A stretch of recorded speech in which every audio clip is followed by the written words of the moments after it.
함께 기도하시겠습니다. 하나님 아버지, 참 감사합니다. 하나님의 신령한 것과 땅에 기름진 것, 오늘 이 예배를 통하여 하나님의 일하심을 목도하게 하여 주시옵시고 다 하나님의 은혜를 누리는 자 되어지게 하여 주시옵소서. 말씀 앞에 섰사오니 우리의 마음이 가난한 마음, 갈급한 마음으로 주님 아버지 앞에 다 서게 하여 주시옵소서. 이 모든 말씀 예수 그리스도의 이름으로 기도드립니다. 아멘. 할렐루야. 오늘 말씀 제목은 하나님의 계산법입니다. 하나님의 계산법. 우리 오늘 말씀으로 또 은혜 받는 저와 여러분 되시기를 축복합니다. 여러분, 은혜 받기를 원하십니까? 한 번 더 물을게요. 정말로 은혜 받기를 원하십니까? 네. 은혜를 싫어할 사람이 있을까요? 은혜가 뭐죠? 거저 주시는 선물이잖아요.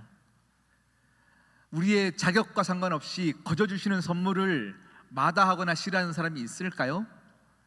그런데요, 싫어하는 사람이 있습니다. 은혜를 싫어하는 사람이 있어요. 이게 무슨 말이냐면, 내게 은혜 받는 것은 다 좋아해요. 그런데 내가 싫어하는 누군가가 동일한 은혜가 주어지는 것에 대해서 싫어하는 사람들이 있어요. 내가 생각할 때 저 사람만큼은 이 은혜를 받으면 안 될 것 같은데 그 은혜를 받고 누리는 것을 보면 아유, 나는 그런 은혜라면 나는 안 받습니다 하고 거부하고 싶은 우리 마음의 본성들이 누군가에게 있다는 것이 아니라 이 본성이 모든 사람들의 마음에 있음을 오늘 이 본문을 통하여 우리를 지적하고 있는 본문입니다. 오늘 이 말씀을 보면서요, 다시금 은혜 받기를 원합니다. 제가 예전에 한번 그런 이야기들을 들었어요. 어떤 가정의 자녀 중에요, 자녀가 딸이 너무 이뻐서 미스 코리아가 된 거예요. 그런데 미스 코리아가 된 것뿐만 아니라 또 하버드대에 입학을 했다는 건 거죠. 그러니 지성과 미모와 모든 것들을 가진 자녀, 많은 사람들이 아유 참 대단하다 하고 박수를 쳐주는 거죠. 그런데 알고 봤더니 그 사람이 내 옆집에 사는 딸인 거예요. 그때부터는 박수가 안 나오는 거예요. 괜히 시기가 되는 거죠. 처음에는 아이고 대단하다 하면서 박수를 쳐줬는데 알고 봤더니 내 옆집에 딸인 걸 알고 나서는 괜히 시기심이 생겨서 진정한 축복이 안 나오더라는 건 거죠. 분명히 그 딸도 하자가 있을 거야 라고 생각을 하는 거예요. 분명히 문제가 있을 거야. 그리고는 내 딸을 봤더니 한숨이 나오는 거죠. 우리 마음 가운데 다 그런 마음들이 있지 않나요? 우리 마음 가운데 누군가가 멀리 있는 사람들이 잘 되면 축복해 줄 수 있는데 내 주위에 또 내가 참 싫어하는 사람들이 잘 되는 걸 보면 참 배 아파하고 진정한 축복을 할 수 없는 우리의 일상들을 많이 봅니다. 제가 20년 전부터 제가 많이 알았던 존경하는 목사님이 계세요. 이 목사님과 함께 얘기를 나눠보면요, 이분께서 이런 얘기를 하세요. 배 목사야, 내가 신학교를 다닐 때 나는 참 운동을 좋아했고 사람들을 만나서 막 사역을 만들어가지고요, 사역하기 바빴다. 그래서 공부보다는 이런 막 사역들을 하기 바빠가지고요, 시험 준비를 못하고 있다가 시험 때가 되면 신학생 중에 굉장히 열심히 이렇게 학구파 신학생들이 있잖아요. 그 친구한테 찾아가서 노트를 빌려달라면 또 흔쾌히 빌려주더래요. 그래서 노트를 이렇게 받아 적고 시험 공부를 하면 또 점수도 잘 나왔다는 건 거죠. 나는 그렇게 신학교 공부를 했다 하셨는데 이 목사님이 개척을 하신 거예요. 그리고 이 학구파 공부를 열심히 해서 노트를 빌려줬던 이 목사님도 비슷한 시기에 교회를 개척하셨어요. 근데 운동 좋아하고 사역을 만들어서 많이 열심히 했던 이 목사님의 개척교회가 더 부흥하고 잘 되기 시작했다는 건 거죠. 그때부터 흔쾌히 노트를 빌려줬던 이 목사님이 이 교회를 비방하기 시작하고 이 목사님을 비방하기 시작하면서 평생을 그렇게 괴롭히더라는 건 거죠. 평생을. 저 목사는 목사도 안 될 사람이고 저 교회는 은혜 받으면 안 되고 막 이런 얘기들을 평생 듣고 살았다는 건 거죠. 여러분, 우리의 삶 가운데 제가 이 목사님을 지금 비방하는 것이 아니라 다 그런 마음이 있더라라는 겁니다. 이런 우리들에게 오늘 여러분 이 들려지는 말씀이 모두에게 은혜가 있기를 진심으로 축복합니다. 오늘 우리가 20장 마태복음 20장 본문을 읽었습니다. 포도원 품꾼의 비유입니다. 9절부터 12절까지 우리가 읽었는데요, 이 비유는 1절부터 처음부터 시작되는 비유이고요, 비유라고 하는 것은 주님께서 이 앞에 무슨 사건이 있었던 건 거죠. 사건에 대해서 주님이 설명하시면서 부가적인 이야기를 전해주시는 것이 비유입니다. 그러면 20장에 포도원 품꾼의 비유가 있다고 하면 19장에서 무슨 사건이 있었겠죠. 19장을 돌아보면 이런 사건이 있습니다. 부자 청년의 이야기가 나와요. 부자 청년의 이야기. 무엇을 하여야 영생을 얻습니까? 질문하는 이 부자 청년의 이야기, 그리고 주님의 답변. 이후에 또 수제자였던 베드로가 주님께 찾아와서 이렇게 묻습니다. 주님, 내가 배도 버렸고 가족도 버렸고 열심히 주님을 따랐지 않습니까? 이제 나에게 무엇을 주시겠습니까? 라는 질문을 해요. 우리에게 이렇게 열심히 했는데 나에게 무엇을 주시겠습니까? 라는 질문을 베드로가 19장 후반부에서 하게 됩니다. 그랬더니 주님께서는 오늘 이 포도원 품꾼의 비유의 말씀을 전해주고 계시더라라는 것입니다. 여러분, 오늘 이 비유의 이야기는 대략 이런 내용입니다. 포도원 주인이 지금 일꾼을 찾으러 다닙니다. 아침부터 일찍이 이 주인이 사람들에게 찾아가서 너 우리 포도원에서 일하자. 그래서 오전에 9시에도 사람을 초청하여서 포도원에 일하게 합니다. 그리고 오후 12시에도 일꾼들을 너 우리 포도원에서 일하자. 오후 3시에도 부르고 오후 5시에도 불러서 우리 포도원에서 일하자 하고 부르는 거예요. 그리고는 마지막 모든 일을 마무리하고 이제 하루 일한 일삭을 줘야 되잖아요. 이제 일삭을 주는데 가장 늦게 온 5시에 온 사람부터 이제 돈을 주는데 한 데나리온을 주는 것이죠. 이 한 데나리온이라고 하는 것은요, 로마 시대 때 로마의 동전 하루 일당 정도라고 합니다. 그래서 지금으로 따지면 한 12만 원에서 15만 원 정도의 가치라고 합니다. 한 시간을 일한 자에게 15만 원을 준 거죠. 웬 횡재입니까? 얼마나 기쁘겠어요. 그러니 그보다 더 먼저 일한 사람들이 마음에 어떤 마음이 들까요? 우와, 한 시간 일하는데 15만 원 주시는구나. 우리는 한 20만 원 주시지 않을까? 이런 기대가 생기겠죠. 그런데 막상 돈을 받아보니 적게 일한 사람과 똑같은 15만 원을 받는 거죠. 그때부터 마음에 원망이 생기고 분노가 생기고 너는 악한 주인이다 라고 욕하게 되어지는 이야기가 오늘 포도원 품꾼의 이야기입니다.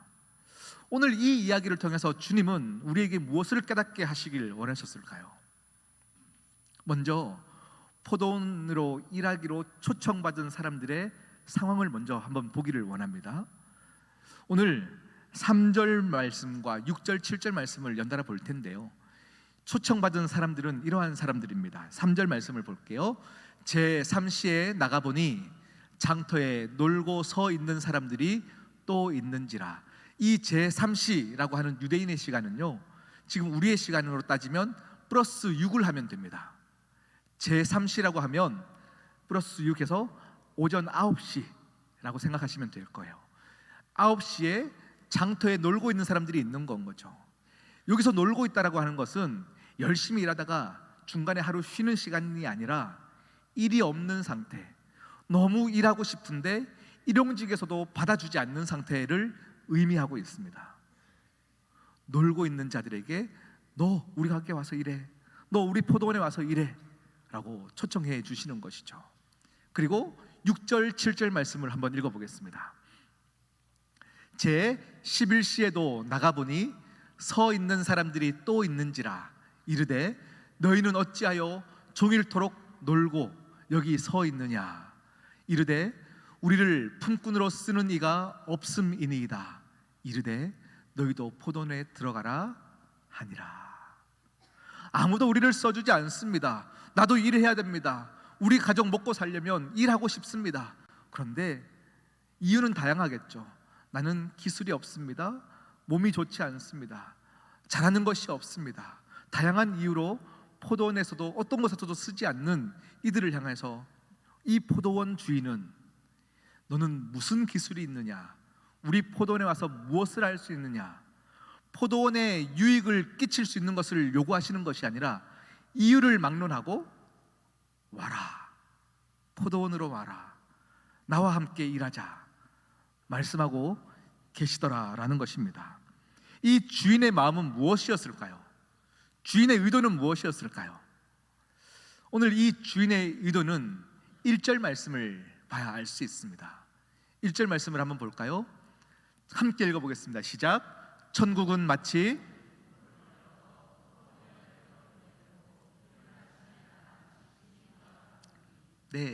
천국은 마치 뒷부분에 보니까 집 주인과 같으니, 천국의 주인은 누구일까요? 하나님 아버지. 천국은 하나님 아버지와 같으니, 천국은 하나님 아버지라고 합니다. 천국은 하나님 아버지의 마음이라고 합니다. 이 아버지의 마음은 뭐죠? 그냥 포도원으로 부르는 거예요. 포도원에서 함께 거하게 하는 게 아버지의 마음이죠. 그러니 포도원 주인의 마음은 어떻게 하면 좋은 사람을 부를까? 어떻게 하면 포도를 잘 이렇게 생산해낼 수 있는 사람들을, 기술자를 부를까에 관심이 있는 것이 아니에요. 포도원의 주인은 어떻게 하면 일이 없는 사람들을 함께 초청하여 함께 누릴 수 있을까? 이것이 천국이요, 천국의 주인 아버지의 마음이니 라고 말씀하고 있습니다. 포도원의 일이 급해서 사람들을 계속 모으는 것도 아니에요. 일꾼이 없어서 부르는 것도 아니에요. 포도원의 주인의 마음은 누구라도 이 안에서 누리자라는 마음인 거죠. 나와 함께 누리자. 이것이 주인의 마음이고 아버지의 마음입니다. 그러니 포도원에서의 어떤 성장, 부흥, 이것에 초점이 있는 것이 아니에요. 이 포도원 주인은 그냥 내 앞에 보이는 이 한 사람에 관심이 있습니다. 제가 어제 밤 늦게까지 사무실에 혼자 남아가지고요, 설교를 준비하고 있는데 제가 원고에는 적지 않았어요. 원고에는 적지 않았지만 저 개인 노트에다가 적어두었어요. 이 첫 마음을 잃지 말자. 이 첫 마음을 잃지 말자라고 적으면서요, 제가 그 뒤에 이렇게 적었습니다. 우리 교회가 지금 많은 힘들었던 시간 안에서 교인들이 많이 흩어지고 많이 떠났었어요. 그런데 하나님의 은혜 가운데 많은 사람들이 다시금 오게 되면서 놀랍게 성장하고 있는데, 교역자의 마음은요, 언제 무너지냐면 수가 느는 것을 보면서 이게 숫자로 보이기 시작하면서 사람이 무너지기 시작해요. 한 영혼을 진짜 영혼으로 봐야지 하나님의 마음으로 기도하고 함께 이끌어갈 수 있는데, 오늘은 몇 명 더 왔고 몇 명 더 왔고에 관심을 갖기 시작하면 교역자들이 넘어지더라고요. 그래서 초창기에는, 제가 와서 초창기에는 인원 개수한 것들을 보고를 받았는데, 제가 어느 순간부터 보고하지 마라, 개수하지 마라 라고 지시를 했어요. 부흥하는 것은요, 우리가 계획한 대로 이루어냈을 때 부흥을 선물로 주시는 게 아니에요. 이것은 전적인 하나님의 은혜입니다. 할렐루야. 제가 할 수 있는 것은요, 아니에요 지시지 않으셔도 됩니다. 제가 하는 것은 지금 내 앞에서 도움이 필요하고 은혜가 필요한 자들 한 영혼을 바라보는 것, 이거예요. 그렇게 가야 교회가 하나님의 은혜 가운데 천국을 만들어낼 수 있는 것이죠. 할렐루야. 이거는 비단 목회자의 마음가짐이어야만 하는 것이 아니라 여러분 개개인 안에서도 그러한 삶을 살아내야 됩니다. 모두가 성공과 높음을 지향하는 이 시대 가운데 여러분 앞에 눈에 보이는 한 영혼을 사랑하는 마음이 있어야, 그 영혼을 하나님께로 인도할 수 있는 마음이 있어야 그 자리에서 천국을 만들어낼 수 있는 것은 목회자에게만 허락된 자리가 아니라 여러분에게도 주어진 자리입니다. 여러분, 이 포도원 주인의 마음, 포도원의 성장도 아니고 성과도 아닙니다.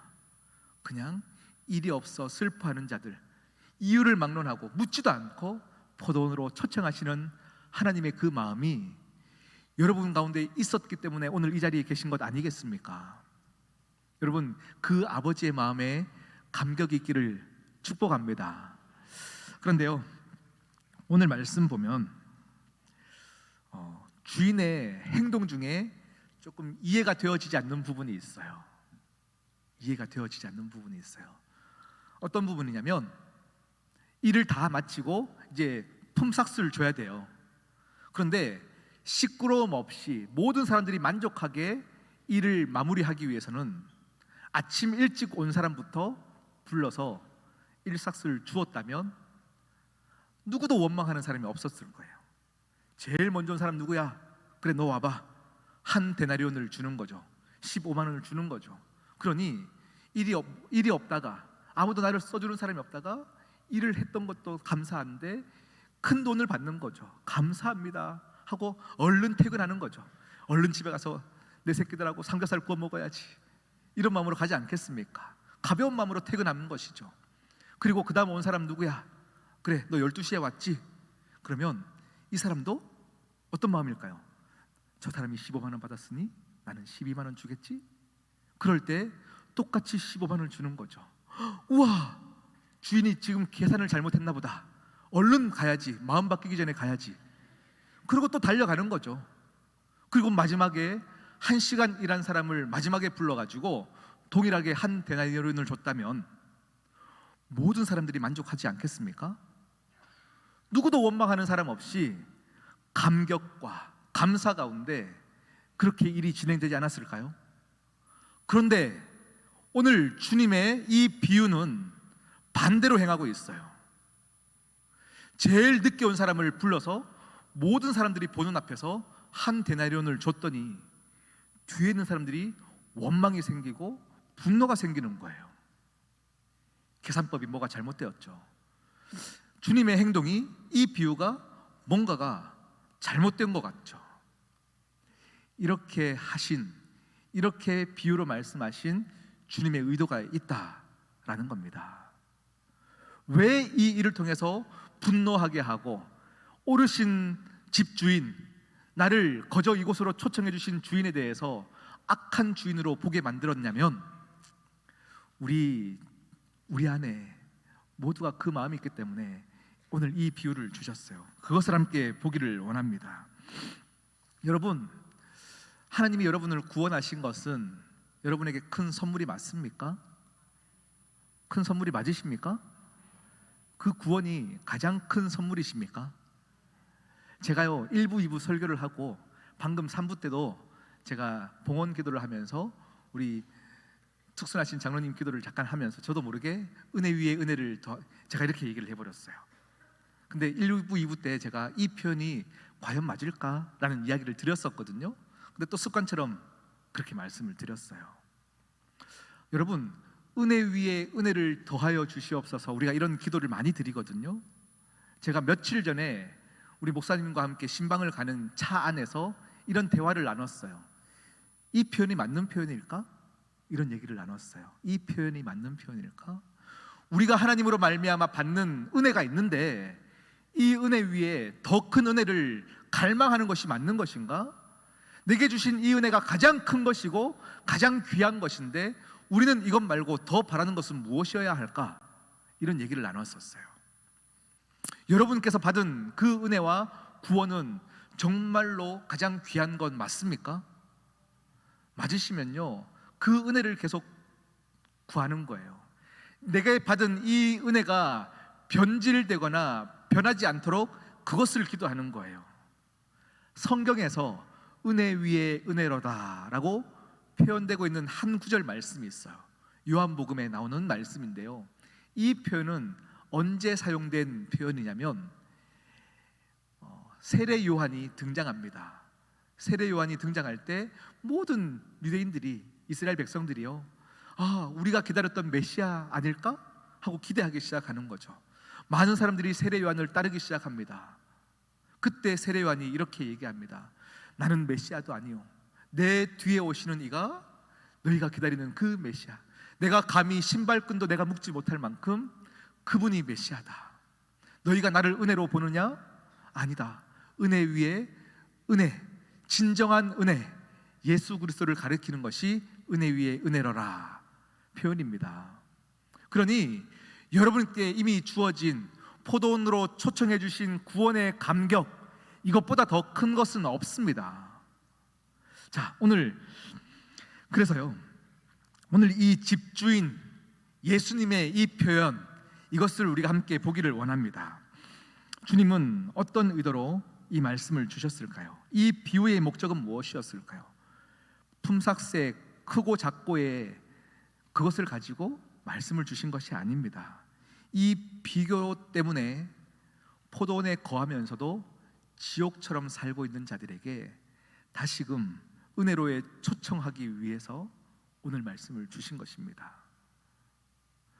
나중 자에게 큰 것을 주고 많이 일한 자에게도 똑같은 것을 주면요, 불만이 있을 수밖에 없어요. 그 이야기를 하는 것은 어찌 보면 우리에게는 옳은 소리입니다. 어떻게 땀을 이만큼 내가 더 흘렸는데 똑같이 줄 수 있습니까? 어찌 보면 합리적인 이야기 같습니다. 그런데 하나님은 영적인 질서 안에는 합리성이나 너희의 생각이 중요한 것이 아니라 그냥 은혜 안에 거해야 한다를 알려주기 위해서, 이미 은혜 받았으나 포도원 안에 있으나 천국을 살지 못하고 지옥처럼 살아가고 비교와 열등감 가운데 살아가는 이들에게 다시금 은혜로의 초청으로 이 말씀을 주고 계신 것입니다. 할렐루야.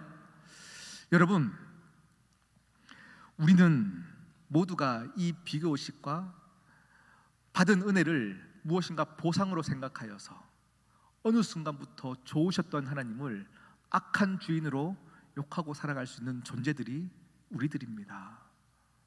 이런 우리에게 다시금 언제든지 이유를 막론하고 포도원으로 와서 같이 있자, 일하자 말씀하시는 하나님의 이 따스한 온기, 이 따스한 사랑, 이 주인의 마음을 헤아려야 여러분이 마음에 시기심이 없어져요. 원망이 사라지는 거예요.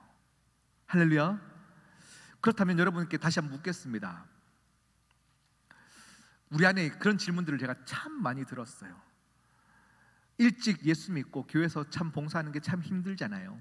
누군가를 섬겨야 되는 것도 힘들고. 그래서 우리 안에 이런 질문들을 참 많이 합니다. 바로 죽기 전에 아멘 하고 믿고 천국 가는 사람들이 참 부럽지 않으세요? 지금 웃는 자들은 다 동의하시는 건가요? 네. 그런 사람들이 부러우십니까? 아니에요. 오늘 본문으로 제가 질문을 바꿔볼게요. 9시에 와서 포도원에서 일한 사람이 복일까요? 5시에 와서 1시간 일하고 같은 돈을 받는 사람이 복일까요? 어떤 사람이 복일까요? 9시에 온 사람이 복이에요. 자, 우리 인간적인 생각을 해보시면요, 둘 다 어디 가도 일을 못할 사람들이에요. 9시에 온 자는 몇 시간이라도 마음의 안정을 찾았어요. 주인으로서, 포도원으로 불러주시지도 않을 거며 어떻게 돈을 벌어야 될지도 전전긍긍하며 살아가는 그에게 먼저 불러 이 안에서 주인과 함께 누리게 했던 것, 그리고 몇 시간 동안 더 전전긍긍하며 누리지 못하고 걱정 가운데 멍하게 있던 그 사람이 더 복일까요? 1시간 했으니까 적게 줘야 되는 것 아닙니까? 이게 우리 인간적인 생각으로는 맞죠. 그런데 하나님은 그렇게 보시지 않아요. 하나님의 계산법은 다른 거죠. 먼저 온 자, 네가 나를 보았지 않느냐, 네가 먼저 누리지 않았느냐. 그래서 사도 바울은 이렇게 고백합니다. 내가 먼저 복음을 알았으니 복음의 빚진 자로, 내가 하나님의 마음에 해한 자로 살아가리라 말씀하는 것입니다. 여러분, 아직까지 늦게 와서 똑같은 돈을 받는 자를 부러워하시면 하나님의 마음을 아는 자가 아닙니다. 보상 안에서 내가 수고해서 신앙을 얻는 것처럼 살아가는 자들입니다. 우리 안에 내 무엇과 상관없이 초청하여 주셔서 함께 누리길 원하고 주인과 함께 살아가길 원하시는 하나님의 마음이 여러분 가운데 있어야 될 줄 믿습니다. 여러분, 오늘 말씀은요, 먼저 온 자들에게 말씀하고 계시는 거예요. 시험 든 자에게 말씀하고 계십니다. 그 자에게 혼내지 않으시고, 친구여, 다시금 회복하고 나와 함께 누리자. 내일도 올 수 있지 않냐 말씀하고 있습니다. 허나 아직 마음의 시기가 있으면 이 악한 주인한테는 오지 않겠습니다 라는 어리석음 때문에 가장 좋은 것을 놓치게 되어지는 것이 오늘의 본문입니다. 여러분, 함께 누리십시다. 할렐루야. 함께 주인의 집에서 누리고 천국을 살아가는 저와 여러분 되시기를 축복합니다. 함께 기도하시겠습니다. 하나님 아버지, 참 감사합니다. 우리가 나의 잘남과 나의 열심 때문에 하나님 아버지의 마음을 알지 못하였다면 주여, 우리를 불쌍히 여겨 주시옵시고 다시금 깨달음의 은혜와 하나님을 바라봄의 은혜가 있게 하여 주시옵소서. 잊었던 구원의 감격이 다시금 살아나게 하여 주시옵시며 날마다 새로워지는 이 구원의 감격 가운데 하나님 아버지 앞에 기쁨이 되어지는 우리 모두가 되어지게 하여 주시옵소서. 함께 하실 주님을 찬양하며 예수님의 이름으로 기도드립니다. 아멘.